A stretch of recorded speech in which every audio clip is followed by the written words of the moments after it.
Sahabat Oase Rohani Katolik yang terkasih, salam damai, salam sehat dan sukacita dalam Kristus. Senang sekali saya Teresa Wina bisa menjumpai kembali Anda pada Oase Rohani Katolik hari ini. Hari ini kita akan dibimbing oleh Romo Diosesan Antonius Suhardi Antoro untuk memperdalam bacaan harian pada hari ini. Mari kita sapa Romo Aan terlebih dahulu. Romo, terima kasih sudah hadir Romo. Salam kembali, kita berjumpa dalam acara kita Oase Rohani Katolik ini. Semoga di tahun 2025 semakin semangat di dalam perjalanan iman kita. Amin. Baik, segera kita awali. Mari kita buka dengan doa pembuka yang akan dipimpin oleh Romo. Silakan Romo. Marilah kita mengawali perjumpaan kita hari ini dengan tanda kemenangan Kristus. Dalam nama Bapa dan Putra dan Roh Kudus. Amin. Allah Bapa yang Maha Rahim, kami bersyukur atas rahmat, anugerah kehidupan yang boleh kami terima kembali hari ini. Berkati kami ya Tuhan, dan mampukan kami agar kami taat setia akan sabda-Mu, dan kami laksanakan di dalam hidup kami masing-masing, sehingga kami sungguh menjadi murid-murid-Mu yang sejati, melalui perkataan, perbuatan, dan seluruh pekerjaan serta karya pelayanan kami ini untuk memuji, memuliakan Engkau. Ini semua kami sampaikan dengan perantaraan Kristus, Tuhan dan Juru Selamat kami. Amin. Dalam nama Bapa dan Putra dan Roh Kudus. Amin. Terima kasih Romo. Antifon pembuka, Tuhan bersabda, "Duduklah di sisi kananku sampai musuh-musuhmu kujadikan tumpuan kakimu." Bacaan dari surat kepada orang Ibrani bab 10 ayat 11 sampai dengan 18. Saudara-saudara, setiap imam melakukan pelayanannya tiap-tiap hari dan berulang-ulang mempersembahkan kurban yang sama sekali tidak dapat menghapuskan dosa. Tetapi Kristus hanya mempersembahkan satu kurban karena dosa, dan sesudah itu Ia duduk untuk selama-lamanya di sebelah kanan Allah. Sekarang Ia hanya menantikan saat di mana musuh-musuhnya akan dijadikan tumpuan kakinya. Sebab oleh satu kurban itu saja, Kristus telah menyempurnakan untuk selama-lamanya mereka yang Ia kuduskan. Tetapi hal itu, Roh Kudus pun memberi kesaksian kepada kita, sebab Ia sendiri bersabda, "Inilah perjanjian yang akan kuadakan dengan mereka pada hari-hari yang akan datang. Aku akan menaruh hukumku di dalam hati mereka dan menuliskannya dalam akal budi mereka, dan aku tidak lagi mengingat dosa-dosa mereka." Jadi, apabila untuk semuanya itu sudah ada pengampunan, tidak perlu lagi dipersembahkan kurban karena dosa. Demikianlah sabda Tuhan. Syukur kepada Allah. Mari kita tanggapi dengan Mazmur tanggapan, "Engkaulah imam untuk selama-lamanya menurut Melkisedek." Engkaulah imam untuk selama-lamanya menurut Melkisedek. Beginilah firman Tuhan kepada Tuanku, "Duduklah di sebelah kananku sampai musuh-musuhmu kubuat menjadi tumpuan kakimu." Engkaulah imam untuk selama-lamanya menurut Melkisedek. Tongkat kuasamu akan diulurkan Tuhan dari Sion, berkuasalah engkau di antara musuhmu. Engkaulah imam untuk selama-lamanya menurut Melkisedek. Engkau meraja di atas gunung yang suci sejak hari kelahiranmu, sejak dalam kandungan, sejak fajar masa mudamu. Engkaulah imam untuk selama-lamanya menurut Melkisedek. Tuhan telah bersumpah dan tidak akan menyesal. Engkau adalah imam untuk selama-lamanya menurut Melkisedek. Engkaulah imam untuk selama-lamanya menurut Melkisedek. Baik sahabat Oase Rohani Katolik yang terkasih, mari kita siapkan hati untuk mendengarkan Injil suci, diawali dengan bait pengantar Injil. Haleluya, haleluya, haleluya. Haleluya, haleluya,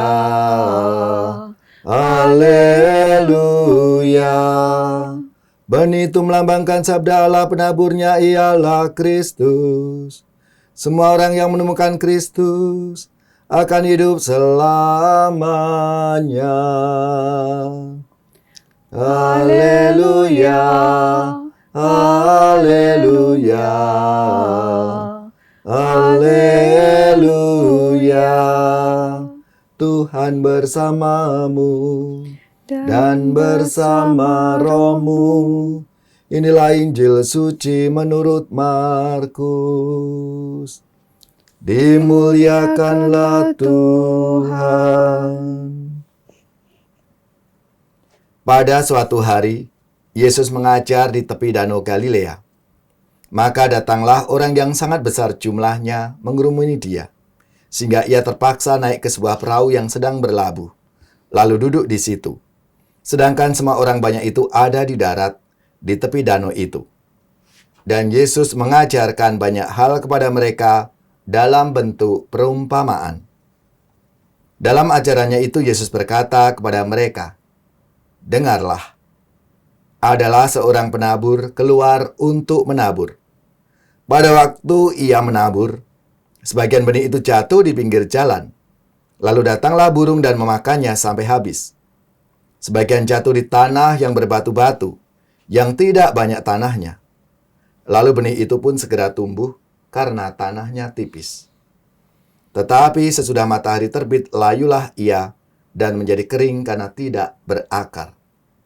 Sebagian lagi jatuh di tengah semak duri, lalu makin besarlah semak itu dan menghimpitnya sampai mati, sehingga benih itu tidak berbuah. Dan sebagian jatuh di tanah yang baik, lalu tumbuh dengan subur dan berbuah. Hasilnya ada 30 kali lipat, ada yang 60 kali lipat, ada yang 100 kali lipat." Dan Yesus bersabda lagi, "Siapa mempunyai telinga untuk mendengar, hendaklah ia mendengar." Ketika Yesus sendirian, pengikut-pengikutnya dan ke-12 murid menanyakan arti perumpamaan itu. Jawabnya, kepadamu telah diberikan rahasia kerajaan Allah, tetapi kepada orang-orang luar segala sesuatu disampaikan dengan perumpamaan, supaya sekalipun melihat, mereka tidak menangkap. Sekalipun mendengar, mereka tidak mengerti. Biar mereka jangan berbalik dan mendapat ampun. Lalu Yesus berkata kepada mereka, "Tidakkah kamu mengerti perumpamaan ini? Kalau demikian, bagaimana kamu dapat memahami semua perumpamaan yang lain?" Penabur itu menaburkan sabda. Orang-orang yang di pinggir jalan tempat sabda itu ditaburkan ialah mereka yang mendengar sabda.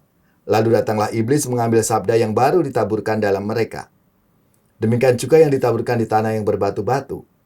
Ialah orang-orang yang mendengar sabda itu dan segera menerimanya dengan gembira. Tetapi sabda itu tidak berakar dan tahan sebentar saja. Apabila kemudian datang penindasan atau penganiayaan karena sabda itu, mereka segera murtad. Dan yang lain yang ditaburkan di tengah semak duri, ialah yang mendengar sabda itu, tetapi sabda itu dihimpit oleh kekhawatiran dunia, tipu daya kekayaan, dan keinginan-keinginan akan hal yang lain, sehingga sabda itu tidak berbuah.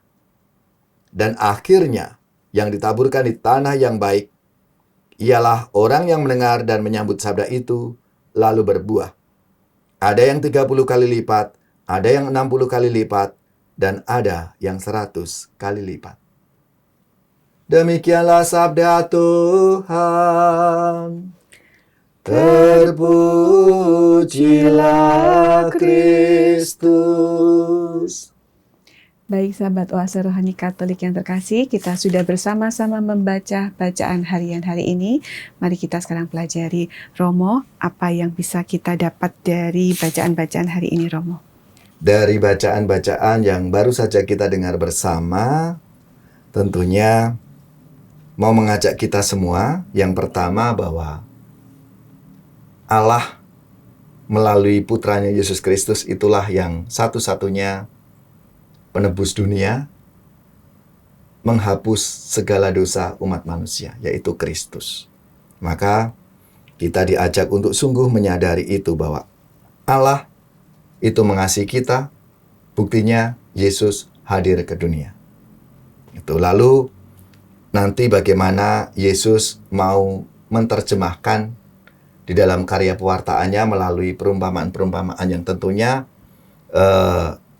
dikonkretkan di dalam kehidupan umat sehari-hari sehingga para pendengar, mereka yang mencoba untuk mengikuti ajaran-ajaran Yesus itu bisa memahami apa sih yang mau diajarkan oleh Yesus, maka banyak sekali pengajaran Yesus itu melalui perumpamaan-perumpamaan. Itu. Ya. Baik, jadi Allah sudah mengutus Kristus Yesus untuk turun ke dunia menghapuskan dosa manusia ya Romo ya. Betul. Di sini boleh tanya ya Romo, yang di bacaan pertama di ayat yang ke-11. Setiap imam melakukan pelayanannya tiap-tiap hari dan berulang-ulang mempersembahkan kurban yang sama sekali tidak dapat menghapuskan dosa. Nah, ini boleh tolong diperjelas karena takutnya mungkin ketika membaca ini secara sekilas saya pribadi membaca, loh kok seolah-olah bertentangan dengan apa yang kita bisa dapatkan melalui penghapusan dosa melalui sakramen tobat lewat Romo gitu. Oke, baik. Ini kita harus lihat konteksnya. Ya. Konteks yang disampaikan di dalam surat kepada orang Ibrani ini kan kita mengacu dalam tradisi bangsa Yahudi. Tradisi bangsa Yahudi itu yang mempersembahkan kurban, ya, kurban persembahan itu kan seorang imam. Imam di sini Imam Melkisedek, lalu ya nabi-nabi semacam itu ya. Dalam perjanjian lama itu sangat jelas sekali bagaimana ketika mereka berdoa. Pasti ada satu yang memimpinnya, itu imamnya, sebagai imamnya di sana. Nah itu kurban itu maksudnya ya benar-benar kurban. Benar, gitu kurban. Ya? Kurban itu bukan yang sekarang ini perayaan Ekaristi. Zaman dulu kan kurban itu ya ada hewan, lalu mungkin buah-buahan dan makin sebagainya. Tapi yang jelas kalau dalam bangsa Yahudi itu lebih pada hewan atau binatang. Maka kan kambing, domba itu ya yang disampaikan itu. Kita lihat ketika Yesus marah di Bait Allah, ya kan? Karena di sana menyalahgunakan, menyalahgunakan gitu. Orang mau berdoa tapi persyaratannya itu dipersulit. Hanya karena apa? Mau cari keuntungan ekonomisnya. Orang boleh di sini, katakanlah di katedral begini ya, dari berbagai daerah mau ke katedral, tapi kamu nggak boleh, uangmu nggak berlaku. Kamu harus ditukar di sini. Harus beli. Dan jadi mahal, ya kan? Lalu persembahan-persembahan yang kamu bawa itu nggak berlaku, itu nggak bisa. Kamu harus beli yang ada di sini. Seperti itu. Dan itu yang kemudian membuat Yesus marah besar. Karena menyalahgunakan. Tempat ibadah, rumah Bapa dipakai untuk berdagang. Jadinya kan seperti itu. Orang lalu lupa esensi yang sesungguhnya apa. Gitu.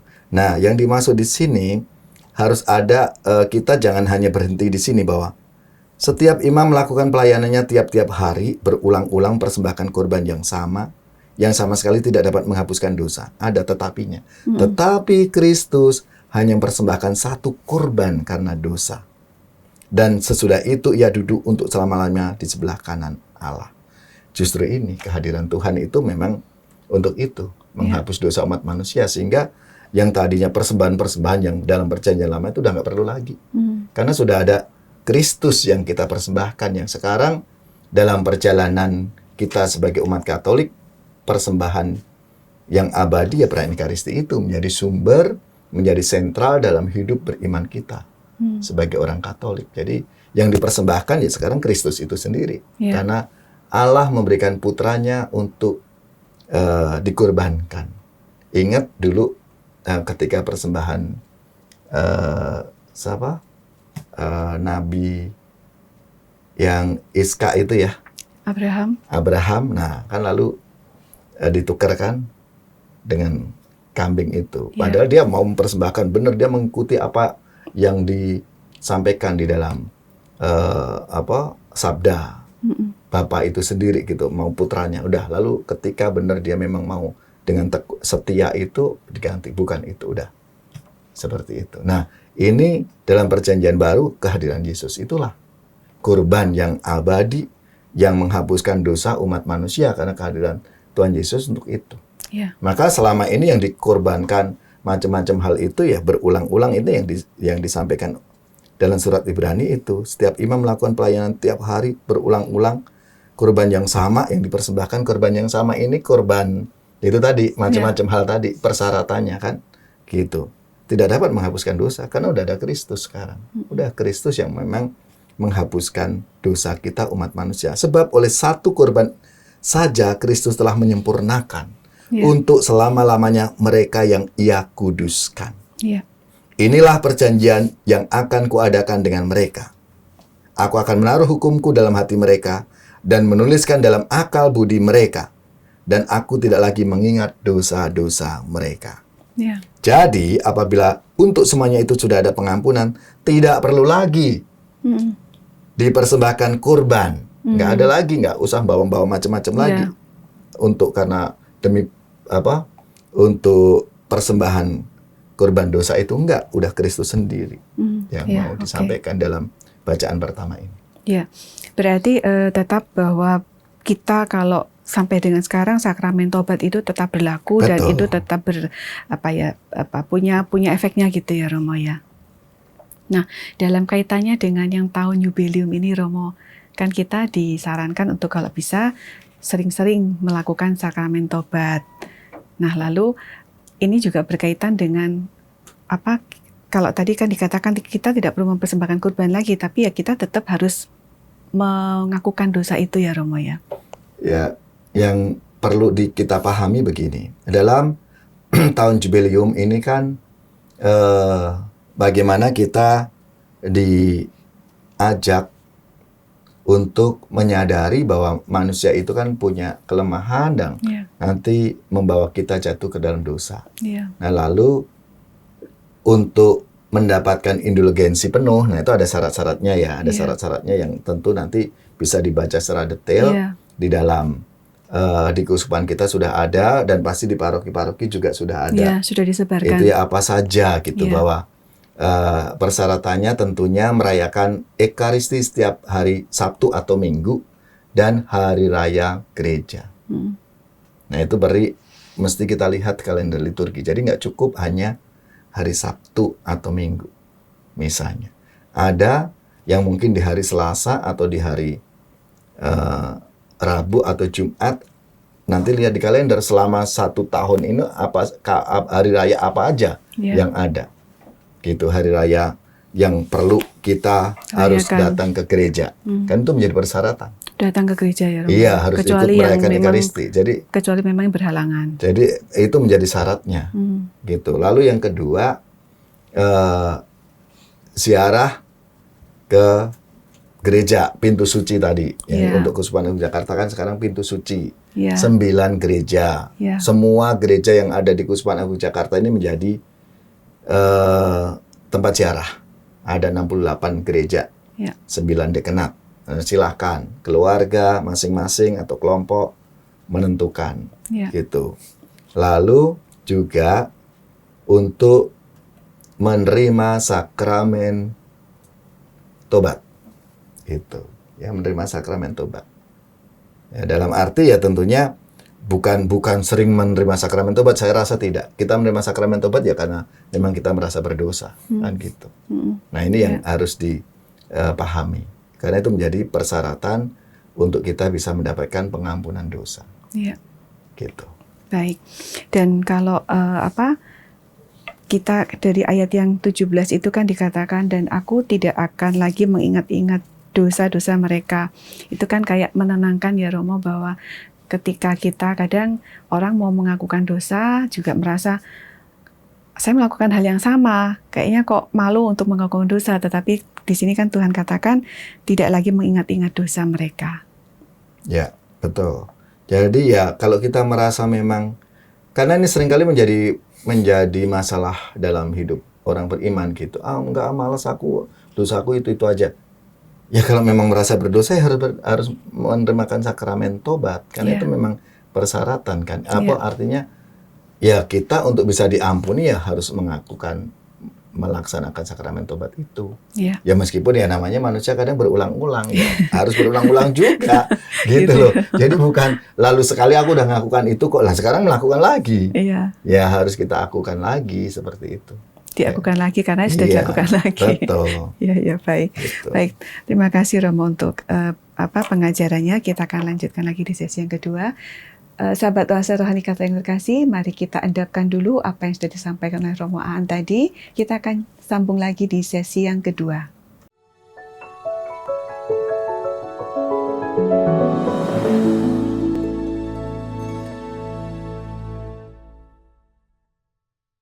Sahabat Oase Rohani Katolik yang terkasih, terima kasih Anda masih setia mengikuti Oase Rohani Katolik hari ini. Masih bersama dengan Romo Diosesan Antonius Suhardi Antoro dan saya, Teresa Wina. Bagi Anda yang ingin menyampaikan pesan atau masukan yang lain, silakan di-email ke orkaj2021@gmail.com atau ke WhatsApp nomor 08810251334438.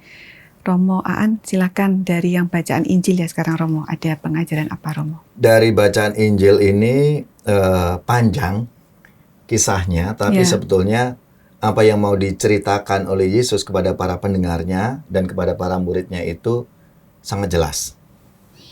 Jadi Yesus memberikan satu perumpamaan ketika banyak orang itu sudah, karena ini Yesus sudah mulai udah pelayanan secara publik, maka banyak orang yang ingin tahu, pengen lihat, pengen dengar gitu ya. Sehingga terpaksa Yesus sampai harus naik ke perahu yang sedang berlabuh. Lalu mengadakan pengajaran di sana. Banyak orang seperti di tepi pantai itu gitu ya. Kita bisa bayangkan. Lalu Yesus dengarlah. Ada seorang penabur keluar menabur. Berarti benih yang ditabur ya. Nah, benih yang ditabur itu Yesus menyampaikan bahwa pertama tanah yang batu-batu di pinggir jalan. Ya kan? Lalu di tanah yang berbatu-batu, kemudian di semak duri, lalu tanah yang baik. Ini kan mau memberikan satu gambaran bahwa apa yang diajarkan oleh Yesus itu pasti nggak semua orang bisa menerima yang seperti ini, gitu. Ada yang mungkin, lalu kan Yesus juga menjawab ya, setelah itu kan ketika para murid menanyakan arti perumpamaan itu apa, Yesus bilang, kepadamu kan telah diberikan rahasia kerajaan Allah, tapi bagi orang-orang luar sana disampaikan dalam perumpamaan. Supaya sekalipun melihat mereka nggak menangkap, sekalipun mendengar mereka nggak ngerti. Biar mereka jangan berbalik dan mendapat ampun. Ya, lalu Yesus barulah ngasih tahu. Penabur orang yang di pinggir jalan tadi itu tempat sabda ditaburkan, mereka yang mendengar sabda, lalu karena ada godaan-godaan ya, mengambil sabda itu, dikatakan di sini datang iblis, ambil sabda itu, ya sudah, akhirnya nggak dalam gitu, orang menerimanya gitu, karena udah ada dia lebih tertarik pada godaannya, gitu. Lalu yang kedua yang berbatu-batu itu mendengar, menerima dengan gembira, tapi nggak berakar. Hanya sebentar saja. Apalagi ketika itu datang penganiayaan, mungkin punya masalah dalam keluarga, ini, itu, dan sebagainya. Udah deh. Langsung bahkan bisa murtad. Udah nggak percaya lagi. Apa? Enggak. Buktinya aku sakit. Buktinya keluargaku seperti ini. Nah, itu seringkali menjadi problem. Gitu. Dan yang ditaburkan di semak duri itu mendengar sabda, tapi sabda itu dihimpit oleh kekhawatiran dunia. Sudah menerima, tapi ada kekhawatiran gimana ya nanti ya, ini gimana, aduh, gitu. Bahkan ada tipu daya mengenai kekayaan. Waduh, ini gimana ya? Gini aku harus pokoknya mikirnya yang duniawi, gitu. Karena kekhawatiran dunia yang dia hadapi itu gitu. Bahkan mungkin keinginan-keinginan akal yang lain, gitu. Jadi sudah kayaknya udahlah aku gimana ya situasi seperti ini, percaya tapi kok kenyataannya gitu loh. Nah itu. Seringkali begitu. Nah, sehingga ya sudah tidak berbuah. Gitu. Bahwa dia nerima dan sebagainya, tapi nggak berbuah karena itu tadi kekhawatiran dunia, ada semacam ketakutan gimana ya ini dan sebagainya gitu. Apalagi nanti lihat teman-temannya, waduh teman-temanku pada sukses nih gini-gini. Nah, itu. Lalu yang terakhir barulah tanah yang baik. Yang baik yang seperti apa sih? Dia mendengar, menyambut sabda itu, berbuah. Dan buahnya berlipat-lipat. Artinya apa? Karena dia yakin, dia percaya apa yang disabdakan oleh Tuhan, yang disampaikan oleh Tuhan, dia yakini, dia jalani. Dia hidupi dalam kesehariannya gitu. Mungkin boleh dibilang oke lah meskipun aku nggak begitu kaya ini, tapi keluargaku bahagia. Rukun. Anakku nggak ada yang macam-macam dan sebagainya gitu. Meskipun aku nggak yang begini-begini, tapi ini gitu. Bersyukur. Jadi lebih apa ya, dia sungguh menghayati apa yang ya selalu bersyukurlah apa yang Tuhan anugerahkan dalam hidupnya, meskipun mungkin nggak seperti yang lain-lain gitu. Dia hanya mensyukuri apa yang dia terima gitu. Maka berbuah bisa 30 kali lipat, 60 kali lipat, dan bahkan 100 kali lipat. Karena di sini bukan masalah nanti materinya ya, tapi mungkin lebih pada ini kan iman yang mau disampaikan oleh Yesus ini kan imannya bagaimana. Damai sejahteranya mungkin ya Romo. Orang mengalami kedamaian, kebahagiaan di dalam hidupnya gitu. Ini dari perumpamaan yang panjang itu ya mau bicara itu. Jadi kerajaan Allah itu harusnya seperti yang ditaburkan di tanah yang baik itu. Tapi kan nggak semua tanah itu baik. Nah, itu. Nah, dari situ nyambung. Karena Kak Romo bilang tidak semua tanah itu baik. Saya kembali ke yang ayat ke-11 Romo.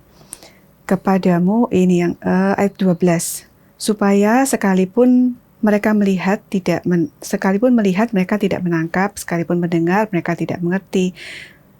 Biar mereka jangan berbalik dan mendapat ampun. Ini seolah-olah kalau dari kalimat ini seolah-olah ada satu kelompok yang memang ditaruh di situ supaya ya sudah jangan kamu berbalik dan mendapat ampun. Dikaitkan dengan tanah yang tadi Romo. Kan bermacam-macam, ada Romo tadi katakan ada yang jalan, ada yang berbatu, ada yang bersemak duri, dan ada yang tanah yang baik. Nah kita kan kepinginnya menjadi tanah yang baik, yang nantinya kemudian berbuah gitu ya Romo. Tetapi seolah-olah kok kaitannya adalah ketika seolah-olah ada kelompok yang dipinggirkan ini, lalu kemudian ada tanah yang bermacam-macam. Apakah mungkin tanah itu dari yang tidak baik menjadi yang baik, atau apakah kelompok yang tadinya dibilang tidak akan berbalik dan mendapat ampun akan menjadi kelompok yang anak-anak Tuhan gitu? Nah ini kan begini ya, Yesus kan mengatakan ketika mereka sudah sendirian, lalu pengikut-pengikutnya dan ke-12 murid. Jadi selain ke-12 murid itu ada beberapa pengikutnya bertanya, maksudnya apa sih ini? Yesus menjawab, kepadamu telah diberikan rahasia kerajaan Allah. Tetapi kepada di luar mereka ini, segala sesuatu disampaikan lewat perumpamaan. Supaya apa ya? Supaya meskipun melihat, mereka nggak menangkap. Meskipun mendengar, mereka nggak ngerti. Itu supaya apa ya? Jangan apa artinya Yesus hanya mau mengatakan bahwa supaya orang itu nggak hanya kayak istilahnya kayak disuapin. Gitu, orang hanya udah dijejelin gitu, enggak, supaya dia memahami apa sih ketika mereka melihat itu harus melihatnya sampai yang dalam, maksudnya apa ya, makna ini apa ya gitu loh. Jadi yang dimaksud ini kan pengikut dan ke-12 murid itu orang-orang pilihan, yang artinya udah disiapkan kamu ini karena nanti akan bantu Yesus. Tapi di luar itu kan orang yang nggak ngerti. Maka Yesus pakai perumpamaan supaya apa? Orang itu menggali lebih dalam lagi, gitu loh Bu. Kayak misalnya nih, kalau kita di lingkungan ya, ada pendalaman kitab suci atau KKS atau apalah gitu kan. Ada yang mimpin kan Bu. Nah yang nggak mimpin ini orang luar. Karena yang mimpin udah dibekalin. Aku udah dibekalin, pasti aku udah tahu yang mau dimaksudkan ini. Tapi yang di sini kan nggak ngerti. Nah supaya mereka berpikir. Ketika diberikan sebuah kisah perumpamaan ini, mereka berpikir apa ya maksudnya. Pikirkanlah, mungkin sesuai dengan konteks kamu apa. Jadi yang kamu bukan, pahamin. jadi dia tetap harus belajar, Iya, betul, mencari Bu. tahu. Iya, mencari tahu dan sebagainya. Supaya apa? Harapannya semuanya menjadi tanah yang baik. Ya, Gitu loh. ya. Kan ini Yesus hanya memberikan satu gambaran. Ternyata nggak semua tanah baik. Kalau kamu begini-gini, kamu akan jadi tanah yang pinggir jalan loh. Kalau kamu yang kayak gini-gini, yang berbatu-batu loh. Ya, Tentunya harapannya kan harus menjadi yang baik. Yang baik itu apa? Yang pasti yang menggali terus, ini gitu. Pasti nggak kekhawatiran dengan dunia. Oh, udah, cueklah, terserah lu mau apa. Aku tetap ini percaya, aku tetap yakin. Nah, itu. jadi bukan harga mati ya. Kamu kalau sudah di luar ya terus di luar gitu ya, Enggak Romo itu, Bu. ya. Jadi itu untuk kita semua supaya kita berpikir, kita mendalami gitu. Iya. Gitu. Nah, tadi berarti ada pengelompokan 4 macam. Di sini kan perumpamannya 4 macam jenis tanah. Berarti kita bisa, misalkan kita sekarang adalah pinggir jalan, kita bisa menjadi tanah sawah yang subur ya, Romo. Bisa. Kita dari semak-semak Bisa. berduri, kita bisa juga jadi kebun Betul, yang berbuah bisa. gitu. Asalkan itu tadi, kita benar-benar langsung mendalami ini tadi, yang dimaksud Yesus. Kita udah melihat nih, harus bisa menangkap. Ya. Kita sudah mendengar loh, harus ngerti. Gitu. Nah, tips kecilnya, Romo, tips singkatnya supaya dari tanah yang macam-macam itu kita bisa jadi tanah yang subur. Nah, ini tentunya kalau kita bicara dengan memahami sabda Tuhan, ya kita mesti merenung. Ya. Berdoa, kita berdoa lalu kita renungkan. Lalu apa sih, katakanlah mungkin ayat-ayat yang menyentuh kita, apa ya? Ayat ini yang kadang kok aku ini, coba digali terus itu gitu. Ayat ini, lalu pasti Tuhan akan bicara. Karena ini sabda. Sabda itu kan perkataan. Ya. Tuhan akan ngomong ke kita. Gitu. Ya, maka kita harus teduh, tenang, duduk hening. Supaya Tuhan bicara. Nah, seringkali yang terjadi, Tuhan belum bicara, kita udah pergi. Makanya nggak nyampe. Iya. Lalu akhirnya kita protes gini macam-macam. Nah, aku mau ngomong, kamu udah pergi. Kita kan gitu. Yang namanya berdoa itu kan komunikasi kan, Bu. Yeah. Aku berdoa dengan Tuhan itu kan komunikasi. Seringkali kita sepihak komunikasinya. Aku aja bersyukur, habis itu mohon, udah selesai, pergi. Nggak hening dulu. Tuhan selesaikan tenang, ini. dengerin Tuhan Yeah. mau ngomong apa. Yeah. Itu nanti yang disebut inner voice. Suara batin, Bu. Tuhan itu pasti akan menyampaikan lewat suara batin kita. Nih, orang lalu, oh ini ya. Lalu menjadi pegangan dia. Nah, itu inner voice. Jadi terus mencari hubungan relasi yang makin betul. dalam dengan Tuhan. Gak sekedar kita hanya baca, udah gini, enggak. Kalau misalnya aku ada yang bingung, tadi seperti Bu Wina tadi kan, Romo ini maksudnya apa ya, kok imam melakukan tiap hari berulang-ulang ini. Nah, ini yang Ibu harus garis bawahi. Ya. Ibu ada dalam doa. Terus nggak usah yang lain, nggak usah. Ini aja terus. Ini apa ya maksudnya? Dia lalu bawa dalam meditasi. Hening, tenang, duduk hening. Biar Tuhan bicara. Tuhan nanti akan ngomong. Ya. Gitu. Perlu juga mungkin ada komunitas ya, Romo ya. Betul. Bila kita bisa Nah, untuk nanya-nanya bantu, ya. Ya, betul. Baik. Seperti itu. Romo, sebelum kita menutup, bolehkah Romo kasih benang merah antara bacaan pertama dan bacaan kedua, bacaan Injil, untuk kita bisa makin dalam, Romo? Baik, melalui sabda Tuhan hari ini di hari Rabu 29 Januari, pekan biasa ketiga, kita diajak untuk sungguh menyadari Tuhan kita yang Maha Rahim melalui putranya yang dikorbankan untuk menghapus dosa-dosa kita umat manusia. Maka ini harus kita syukuri. Maka untuk mengungkapkan iman kita kepadanya dengan kita merayakan Ekaristi paling tidak setiap hari Minggu. Itu sebagai tanggapan kita akan kasih Allah untuk kita umatnya. Lalu panggilan kita selanjutnya agar kita tentunya bisa menanggapi kasih Allah itu agar kita menjadi tanah yang baik. Tuhan sudah menaburkan benih itu dalam diri kita. Maka agar berbuah yang melimpah menjadi tanah yang baik dalam hidup kita. Tuhan sudah memberikan contoh-contohnya seperti apa kalau kita tidak menjadi tanah yang baik. Mungkin tanah yang di pinggir jalan, yang berbatu-batu, di semak duri, itu ada. Kita bisa punya gambaran. Tapi panggilan kita sebagai murid-murid Kristus, agar kita semua yang sudah ditaburi benih-benih sabda Tuhan itu menjadi tanah yang baik, menjadi lahan yang baik, supaya benih yang ditaburkan oleh Tuhan itu tumbuh, berkembang dengan subur, dan berbuah melimpah. Amin. Ya. Terima kasih Romo. Baik, mari kita segera tutup Oase Rohani Katolik hari ini dengan doa penutup dan nanti mohon berkat ya Romo. Silakan Romo. Saudari-saudaraku yang terkasih, marilah kita mengakhiri perjumpaan kita hari ini dengan doa dan nanti kita lanjutkan mohon berkat Tuhan. Dalam nama Bapa dan Putra dan Roh Kudus. Amin. Allah Bapa yang penuh kasih, Engkau telah mengajarkan rahasia kerajaan Allah melalui perumpamaan-perumpamaan. Syukur karena kami boleh Kau ajarkan untuk mengenali kerajaan-Mu itu. Lewat benih yang Kau taburkan dalam diri kami, dan kami mohon semoga kami bisa menjadi lahan, menjadi tanah yang baik dalam hidup kami, sehingga benih yang Kau taburkan itu berkembang, bertumbuh dengan baik dan subur sehingga berbuah melimpah. Ini semua kami sampaikan dengan perantaraan Kristus, Tuhan dan Juru Selamat kami. Amin. Marilah kita siapkan hati kita untuk menerima berkat Tuhan dan tugas perutusan. Semoga saudari-saudara sekalian, keluarga-keluarga dan komunitas kita, orang-orang yang kita doakan, seluruh tugas, belajar, pekerjaan, usaha serta karya pelayanan kita dibimbing, dilindungi dan diberkati oleh Allah yang Maha Kuasa, Bapa dan Putra dan Roh Kudus. Amin.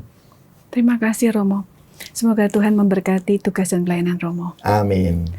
Terima kasih juga kepada segenap pimpinan, pengurus, dan tim teknis Oase Rohani Katolik yang sudah mendukung acara ini. Terima kasih kepada semua sahabat Oase Rohani Katolik. Semoga kita semua bisa semakin dekat dengan Tuhan dan semakin berbuah menjadi tanah yang subur. Kita jumpa lagi di edisi yang mendatang. Salam sehat dan sukacita dalam Kristus.